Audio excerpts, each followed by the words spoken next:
Okay. Hi, John. Thank you for talking to me. Hi, Deb. Thanks for having me. Yeah, well, this is a real treat. For those of you who haven't heard, and I don't know who that could be right now because this has been everywhere. This is John Cribb's book that what was the date of publication? September 15th, I September think. 15th. Yeah. Okay, Old Abe. We have been talking about this in the Bookstagram world and loving on the physical book first. I don't know if you all can see, but I am a sucker for deckle edged pages. That's the correct term, Yes, right? I've learned that. Yes. Or I've always called it rough cut, but apparently that's Rough the cut. term for it. That Yeah. that makes sense too. I know there people are. It's a polarizing thing, these rough cut pages, but I happen to love them, and I think I've always said I think it turns a book into a work of art. But the cover is absolutely stunning, and the spine looks, if you all can see that, looks antiqued, I would say. Yes. Um, so I guess I'll open with asking you because we're talking about that. How did you come upon this design? Did you have any say in it? No, well, I didn't need to have a say in it. And I'm going to pull a book off the Yeah, shelf right here just so I can look at it too while we're talking, if that's okay. sure, of I course. should have done that first because it is beautiful.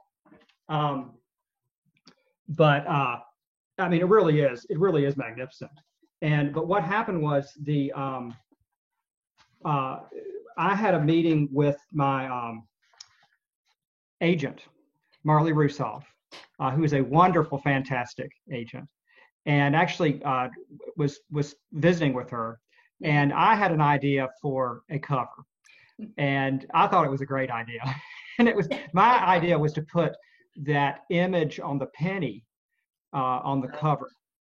And Okay, I thought that would be so cool because the book would be bringing that image to life.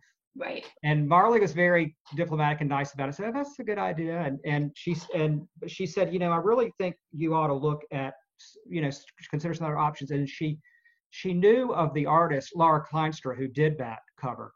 Oh, okay. And Marley took me over her desk and went online and showed me some of her stuff. And I immediately loved it. And so the editor at Republic Books, Eric Clampman, was very, impressed too, and right away said, "Yeah, let's call her." And so Laura showed us, I think, 8 different options, and this Right. was basically one of them. I mean, that was our first pass. She said, "I'm going to show you 8 ideas." She sent this was one of the 8, and it Wow. barely changed. That's how Wow. good she is. So Laura Kleinstra gets the credit for the cover, Okay. along with agent and publisher. I'm always fascinated by that, by how much of a role you play and how much you have to say, or an author has to say, okay. I, But I think but it this depends is, on yeah, I think it depends on how much how the author. Some get more than others, depending on what kind of how big a name you are. I think. okay. Interesting. Well, I have heard from people who have responded to my posts that they are absolutely smitten with it as well. So Me too. Yeah. you can't go wrong. Um, so I guess my first question or second question would be where did your interest in Abraham Lincoln spark, other than just as interested as we all are with an American icon? Yeah. Well, really early on, some of my earliest memories are of sitting on the living room couch with my mom and my sister and brother here in Spartanburg, South Carolina, where I grew up. And when we were very young, before we could even read, and mom read aloud to us all kinds of books and stuff. That's And wonderful. like the Bobbsey twins, the Boxcar Children, and all that. And We're dating ourselves with the yeah, Bobbsey twins. I know. I think they might have been her books from when she was a kid, but she Okay. read some of the old. There's a series called The Childhood of Famous Americans biography series, and one of those books was Old Abe, Frontier Boy. Hmm. And I remember her reading from that book and others these stories about Lincoln, studying by firelight, walking through the woods to borrow books, and splitting logs to make fence rails. And so I really have been a Lincoln fan for a long time. The idea for the book came about in 2006, believe it or not, way back then. Wow. Yeah. I was reading Carl Sandburg's landmark 6-volume biography Abraham Lincoln. It's a nonfiction My biography. father has those. I know what you're talking You about. know, yeah, yeah. It's a famous, and I think it may be, especially the first two volumes, the Prairie Years, maybe the most beautifully written of all of the Lincoln biographies, the nonfiction Okay. biographies. At the same time, I reread because I'd read it in high school, Michelangelo, the book, Irving Stone's wonderful novel about Michelangelo, The Agony and the Ecstasy. Yeah. Like I said, I'd read it in high school, but I read it again, and it's a novelization of Michelangelo's life, and it just started me thinking, could you do the same thing for Lincoln? That was actually the original idea of this book, was to start Lincoln off as a teenager on the Indiana frontier when he's young and take him all the way, through the rest of his life. That just proved to be too unwieldy, so I zeroed in on the last 5 years of his life. I liked that. I wasn't sure because there is so much to talk about with this man, but I loved really getting the flavor of. I came away from it thinking, I guess I knew it intellectually, but how much was on this man's shoulders, not just on the level of the Civil War, but personally. Yeah. To blend that, you did a really good job blending that. Oh, thanks. Thank you very much. He really did step into, 4 awful years. It was just one tragedy after another, and both for the country and, as you say, personally, had so much on his shoulders. The first Union officer killed in the war was a friend of the Lincolns, Elmer Ellsworth, young man that they had known in Illinois. And then not too long after that, one of their best friends, Ned Baker, who had named their son who had died back in Springfield, Eddie. They had named him after him. They were that close.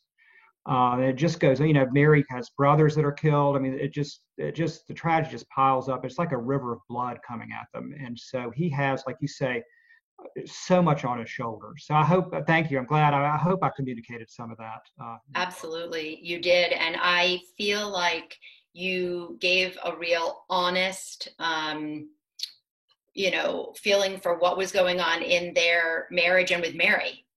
I don't remember a book where she had a lot of, understandably, but for him to balance that with kind of her, outbursts, and with him trying to walk this line of being the president and the loss of they just. Yeah.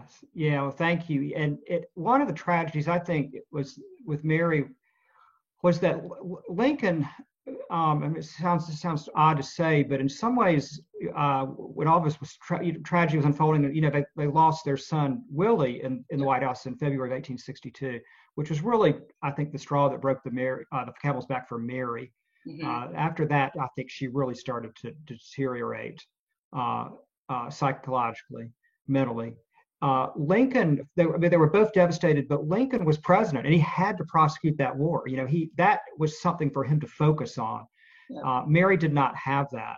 And as a matter of fact, it was the opposite. Before the war, and this was hard to convey in the book because it is just basically starts with his nomination to the presidency, but she had been in years past very involved in his political career. As a matter of fact, I don't think he ever would have been president if not for Mary, because she really encouraged him.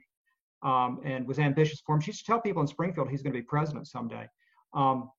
And was in, when he campaigned, she gave him advice. She was kind of a political creature in her own right.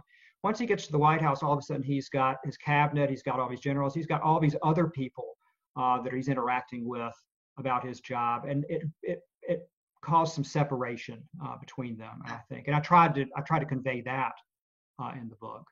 And that was a tragedy too. But nevertheless, they loved each other deeply. And as this horrible war is going on, he's doing his best to help Mary.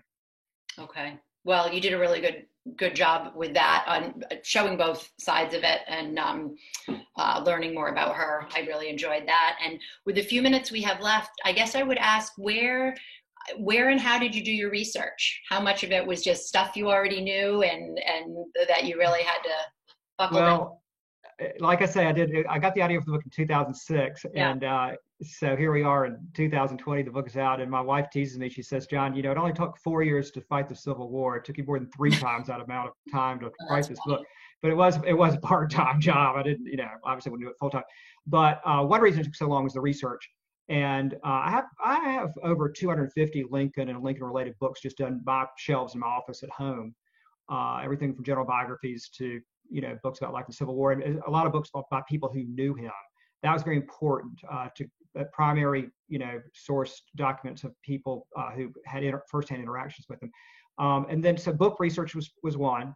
Yep. And then a fair amount of internet research. There's some fantastic Lincoln sites out there, like the Lincoln Papers of the Library of Congress. You can, you know, go online and see his original papers in his handwriting. Okay. And then a lot of third category would be research would be travel. I got to do a lot of cool travel, everything placed from, you know, Sinking Spring Farm in Kentucky to where he was born to Fort Sumter to where he died, and a whole lot of places in between, and, you know, Kentucky, Indiana, Illinois, Washington, a lot of battlefield trips. And so that was a lot of fun. Yeah, I've done those battlefields as the daughter of an American history lover. And I don't, you know, you don't remember a lot from before you're 10 years old, but Gettysburg and Ford's Theater sticks in the pillow that still has the blood on it. And I don't know if that's how they have it today, but I remember it so well.